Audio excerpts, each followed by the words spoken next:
தொழுகையை விடுவதை பற்றி இங்கே சொல்லவில்லை.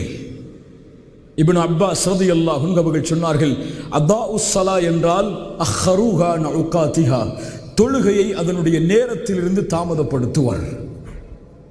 என்ன அர்த்தம்? சூரியன் உதயமானதற்கு முன்னால் தொழக்கூடிய தொழுகை என்ன? எல்லாரும் சொல்லணும். என்ன தொழுகை? என்ன தொழுகை? துஹரா? என்ன தொழுகை?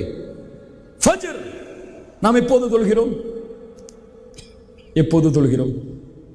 சூரியன் பெரும்பாலான மக்கள் இல்ல மாஷா அல்லாஹ் சூரியன் உதயமானதற்கு பிறகு. பலர் எழுந்த அவசரத்தில் 9 மணி ஆனால் காலேஜில் அட்டெண்டன்ஸை க்ளோஸ் பண்ணுவாங்கன்னு ஓடுவோம். ஆனால் அல்லாஹு அக்பர் என்ற அழைப்பு விடுக்கப்பட்டால் உறங்குவோம். யா அல்லாஹ், எப்படி மாறிவிட்டோம் பாருங்கள். யஅலமூன ஸாஹிரம் மினல் ஹயாத்தித் துன்யா